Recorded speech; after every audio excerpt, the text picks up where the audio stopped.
All I can say, dub.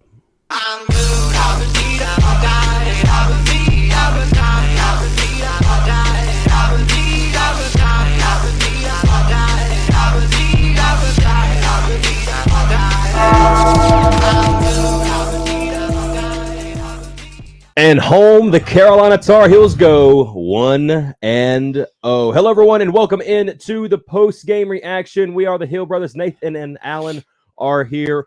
We just got done. We're streaming this live after our watch party, so this one it's going to be relatively quick because it is a late night. It's 12:38 a.m. now. Now that the game's over Eastern Standard Time. It's officially Friday, and Carolina. Friday. Yeah, Carolina gets to go home with a 1-0 victory, 19-17. North Carolina gets the win over the Minnesota Golden Gophers. Now let's quickly let's talk about him really quick here. A very unfortunate thing that we haven't saw happen at Carolina in a long time happened tonight. Max Johnson was early third quarter. Goes down with apparently currently right now that it's ACL MCL area.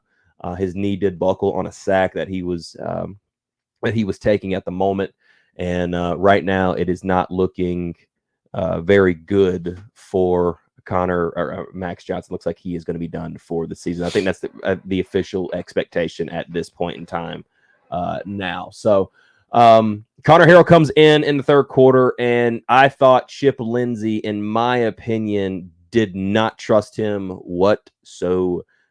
But we'll get to that point in a minute. But Alan, quick takes on the game tonight. Just second the whole Max thing. Hate it for the guy. I thought that first drive coming out of the second half, he kind of calmed the nerves a little bit. Yeah. Realized that this is still just a football game that he's playing in. Then that unfortunate injury happens to his knee. Wish him a speedy recovery. Absolutely.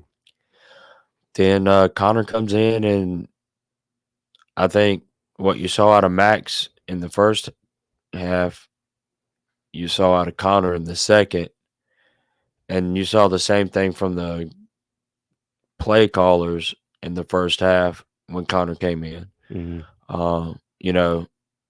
You're like, Connor, don't lose us the game, or Marion, please win us the game, or at least just get us to the 45 so Noah Burnett can kick a 52-yard field goal. Thank God for Noah Burnett. 4 field goals on the night, 4 for 4. He's the difference in the game. Marion went for over 100 yards. Darwin Barlow got some run. But man, and the defense looked great until the last, the defense looked like a Jeff Collins defense until the last series of the game. Then backsides got tight. Then, the game got tight, and then you're like, oh, God, don't lose it. And then the defense, I don't know if it was the players or the play calls, but it looked more like a Gene Chizik type defense. Like, yeah, let's just keep them in front of us, guys. Keep them in front of us. And they dink and dunked us right down the field. But man, you're 1-0. I think North Carolina has a lot of questions going into week 2. Fortunately, the schedule is a little softer the next 3 weeks. There'll be a lot of growth I would expect to see from Connor Harrell. I don't know if Connor Harrell comes out of those games. If I was the coach, I don't think you let Connor Harrell come out of those games unless, you don't want to get him hurt, of course. But he needs as many live bullets against people trying to take his head off as possible. Yeah, I have to second that. Honestly, dude, this is a game that, boy, man, the excitement's real, but now it's time to look at what this game really was. We didn't think, personally, I didn't think that they were going to run Omari Hampton as much as they did, just because last year, that's a lot. Last year, he wasn't able to hardly get anything. Now you had Drake May, you had obviously a proven commodity at quarterback, but Amarian runs for 30 carries for 129 yards. Man, that's a good way to start the season.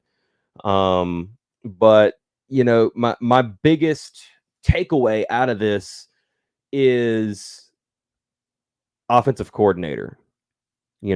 Questions, that is. My biggest question is offensive coordinator, because if your offensive coordinator is not trusting the guy you have behind center, because it looked like they did the same thing with Max. It felt like it was really reserved with him, and then they kind of started to break it open a smidge. Yeah, and then that first drive of the second half, they kind of they unlocked one of the locks. Yeah, right. And then it kind of the ball started moving.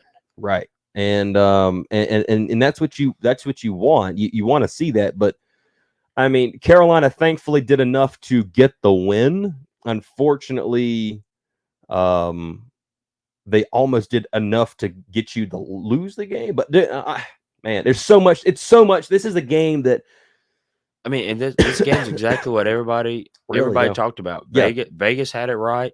2 points. If you took the over, you lost. Yeah. So hopefully y'all took that under. Yeah, I don't understand. I mean, yeah, a lot of play action needs to happen. We were wondering how many play action passes they really even threw, and honestly, I think you can count them all in one hand tonight. I didn't see many at all. Connor got to throw a couple of times.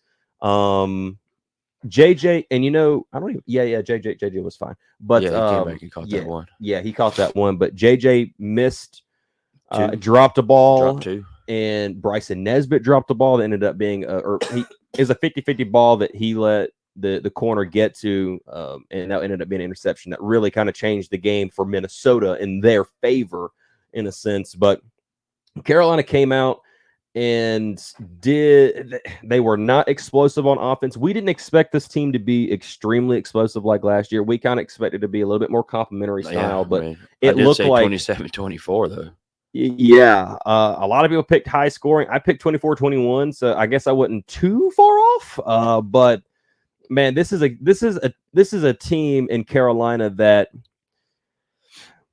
definitely trusts their defense. I believe you can say that. I think you can honestly say, hey, they did until the last drive of the game. Yeah. That was, that had us on edge. I mean,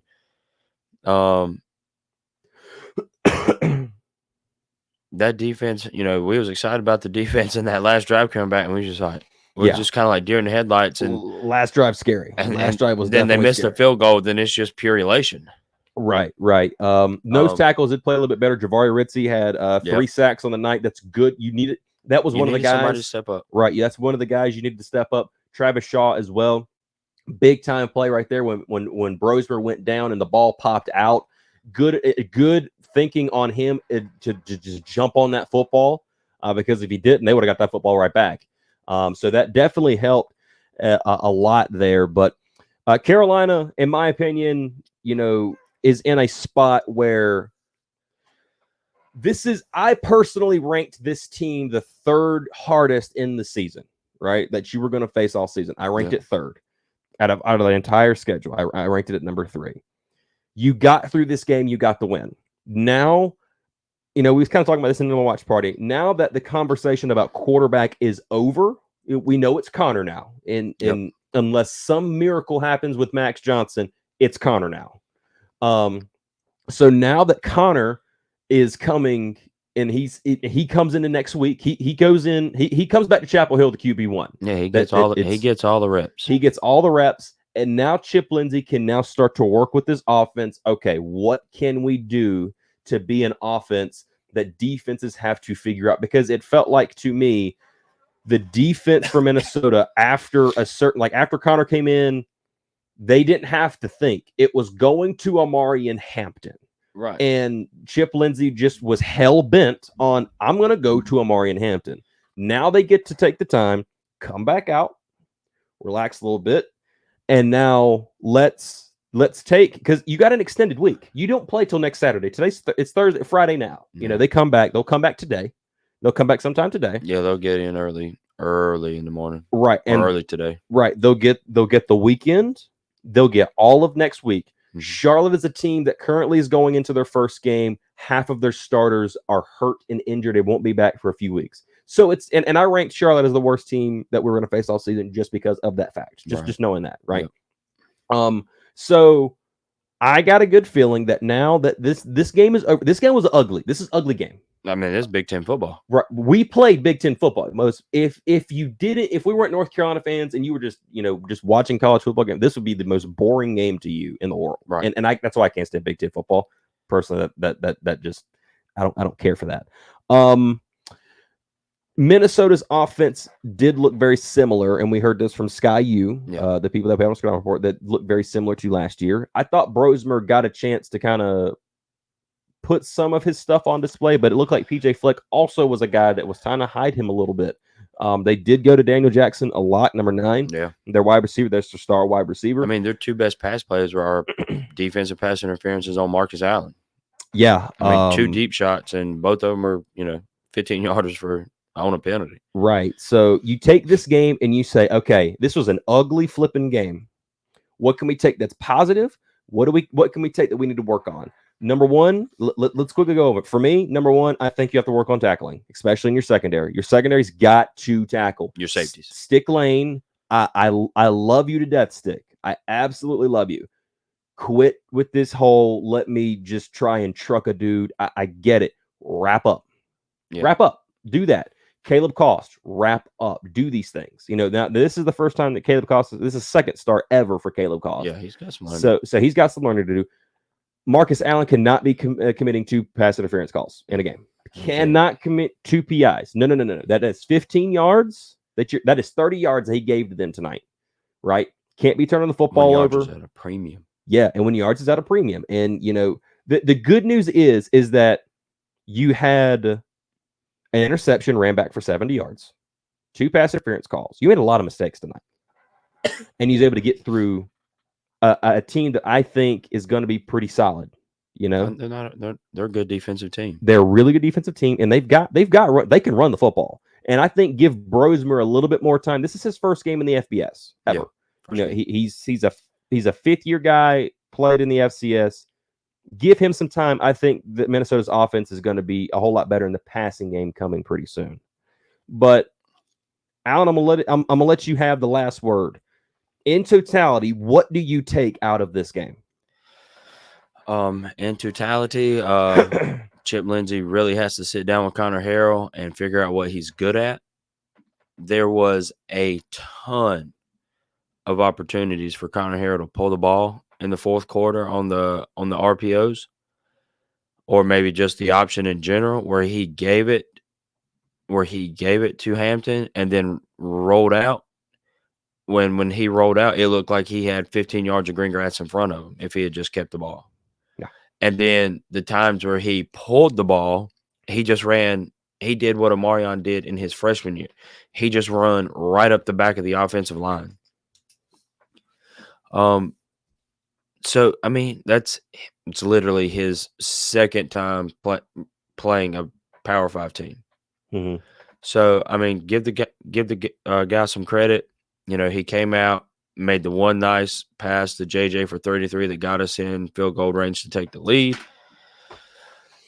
Did just enough to get us down there to take the lead. And then, you just got to learn. Scrapped it, watch it once, burn the tape, get in practice, get these reps, and then, move on to Charlotte. Then, just get better day after day. It's a process. This team's not going to be great overnight, obviously. So it's just going to be a process, and you have the teams in front of you on this schedule for the next 3 weeks that you can build the team. Yeah. The teams you have on the schedule, you can build and learn what you have and get your guys ready for that first away game at Duke to start the ACC season. Yep. And I like everything you said, but I'm going to add to it. Okay. And I'm going to this is my final thoughts, and then we're going to have some fun. All right. We're going to shell out some stickers, buddy. Give out them stickers. That's it. I think today the biggest takeaways is that number one, the team that the coaching staff that's been telling you for 6 months they're going to play depth. They're doing that. Caleb LaValle was in there. There's a lot of guys rotating in and out. A lot of young wide receivers was out there. You like to see that. And you like seeing the young guys get out there and make plays, especially on that defensive side. Caleb O'Valley was out there a good bit. Bo Atkinson was out there. Corners left, right, and center was out there. I mean, you played a lot of guys. And that's a good sign. You want that and you need that for sure if you're actually going to be a better football team going throughout the season. Number 2, this team is resilient. Yeah. This team is very resilient. It is. You were in a hostile, raucous crowd in Minnesota. It wasn't quite Virginia Tech 2021. No, we didn't hear it if it was. Yeah. Well, we couldn't hear it. Maybe if we go back, maybe it was. The team's resilient. They got dealt a blow in Max Johnson. They got dealt a bad hand and a lot of mistakes, and they were able to fight through that, come up with the win. Even though it was off a missed field goal, and you thank the guy for missing the field goal. Hey, that's fine. You got the win. You did what you could to get that lead back late, because you had to get the lead back late. Yeah, I mean, you had to take the lead in order for him to, feel the pressure to win the game. Right. So you see that, and you say, okay, this team can get into the weeds, and this team can get in the weeds and still come out victorious. It might be ugly, but that's what we need. And that is something that we haven't saw in Carolina's team in a long time now. Think about the games last year that got into the weeds that you just couldn't, pull out. Virginia, Georgia Tech. Ring a bell? Anybody? Clemson, to a degree, was one of those games you got into the weeds you had to get out of. So you look at that and you say, okay, Carolina made a lot of mistakes tonight. Still got some questions to answer. A lot of mistakes. But this team is not going to be polished night one. You need a game like this. Because I mean, all the odds stacked against Carolina. Carolina's a team trying to figure a lot of things out. New DC, quarterback conversations. What's all that? You got to figure all that stuff out. And you're going into a hostile Minnesota crowd. It's wet. It's raining like crazy. There's wind everywhere. Everything was working against a North Carolina team that's trying to figure themselves out. And you go up there to a Minnesota team that, even though they aren't throwing the football a whole bunch up there right now, I believe they will later on in the season. But right now, I do believe that's a solid Big Ten team. That team has won 9 games consistently over the last few years outside of last year. Last year, just with a ton of injuries. Yeah. So as much ugly, there is some good. There's some things that you can pull out and say, you know what, we did do that. Offensive line played very well, in my opinion. They made some nice holes for Omarion to They did, and this is that is a solid. A lot of NFL talent on the D line over there for them. Yep. A lot of those guys over there on the D line going to be making a check out of Minnesota. I think Minnesota's offensive line, they got some people that's going to make some money. Right. And Carolina was able to create some holes and create time in the pocket. Minnesota still got their looks. That's fine. A team like that, they're going to eventually they're going to break through. They're going to get some chances. But for guys that hadn't started a game outside of one of them, that being Willie Lampkin, and they just came together 6 months ago. Aiden Banfield, fresh out of high school, freshman, got the start at left guard and played his tail off. You take that and you take it to the bank and you run with it. No, I like it. I'm happy with it. It's a win, 1-0. That's all that matters. You can't win them all if you don't win the first one. That's right.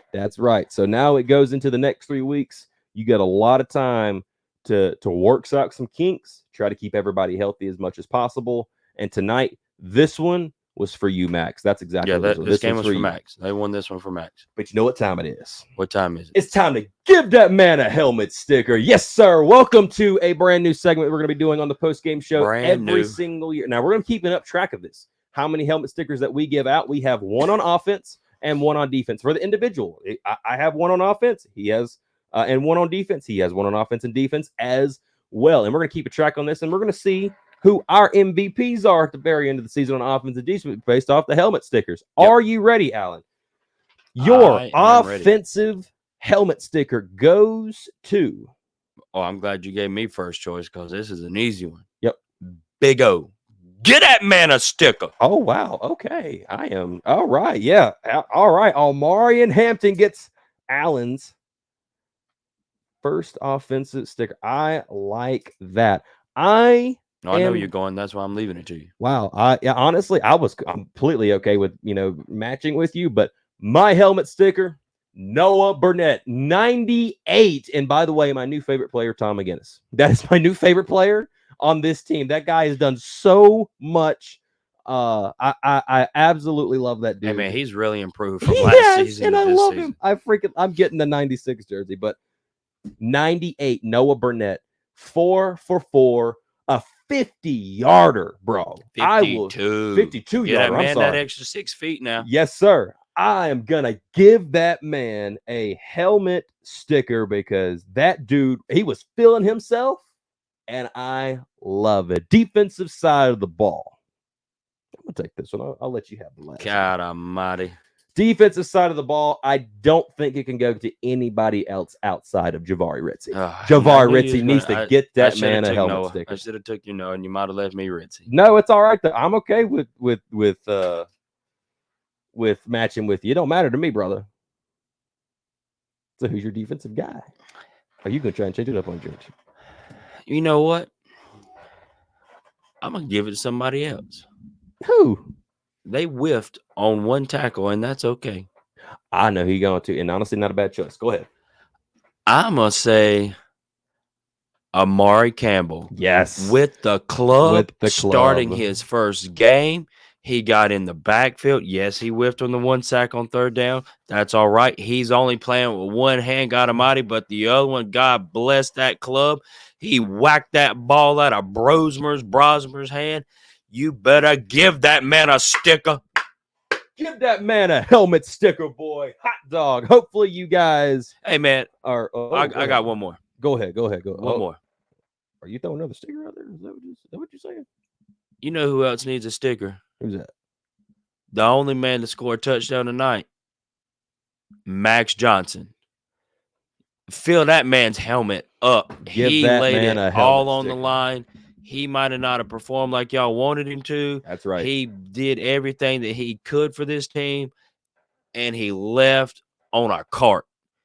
Give that man a sticker. Wow. And then we got one guy in the chat, James Walker, who was at the game. That is awesome, dude. And I am so excited that Minnesota was so happy for North Carolina. They even blew out fireworks for us. I love it. I absolutely love it, bro. Thank you, Minnesota. Thank you. You've been great hosts. I hate that we weren't able to get up there and try out that milk and all the cookies and everything and all that good stuff. We'll have to see if we can't. I don't think they're going back. I don't think they're going back. They got TCU next year. TCU home and home. Is it TCU next year, yes, or is it UCF? I'm pretty sure it's TCU. I thought that was 2 years from now. It might very well could be. I have no idea. But holy smokes, man. That is awesome. That is the post game for this week. We have 11 more to go. Man, one's already down. We got 11 more to go. That's it. 11 more attempts. That's it. 11 more tries. We got to do better than that, man. Man, we work all year to get 11 podcasts. I'm just kidding, man. We got like 100 podcasts left. We'll see y'all Tuesday. Or is it Monday? Well, we're recording Tuesday, but they'll see it Wednesday. Oh, so that scout report's not live. Yeah. No, the scout reports won't be live. All right. Well, we'll be with y'all real soon. Next week, we're going to be filled up with the scouting report coming out there on Wednesday. Be sure and check that out. We're going to have the Highway 49 podcast on covering the Charlotte 49ers. These are actually beat writers for the University of Charlotte over there. Going to be a great time. Looking forward to talking with them. And we're going to be breaking this game next week down. We're going to listen to what Mack Brown has to say. I'm probably going to do another 5 takeaways from Mack Brown's press conference. Tuesday. His press conference probably Tuesday. Yep. So I'll do a 5 takeaways. So Wednesday, you guys should get a lot of stuff. We'll have some more stuff coming out for sure throughout the weekend, and really looking forward to it, man. Hopefully, you guys are going to enjoy the weekend. College football is back. NC State. Oh boy, I can't wait till they play a competent team. Enjoy that 3-day weekend. If you're new here, smash that like button, hit the subscribe button. Yeah. Look at our sponsor, Niecy's Pie, for all your sweet treats. Yeah, we put them over big time. And also go back and rewatch some of the watch party, man. We had him on. We had one of the viewers on, Tar Heel Run. We actually had Max from the Sky U podcast on during halftime, kind of talking about the team. And man, we have just had a really good time tonight. If you want to see some really excitement where we just lose our mind, watch it. Watch us watch. Homie missed that field goal so North Carolina can win this game and get out of here. I am going to cut that up. Man, we absolutely went berserk. Yeah, I'm cutting that up and putting that up there because Jesus Christ, that is awesome. All I can say is just win, baby, win. That's it. Thank you all for watching. Thank you all for being here. And as always, go Heels, baby. You don't want love.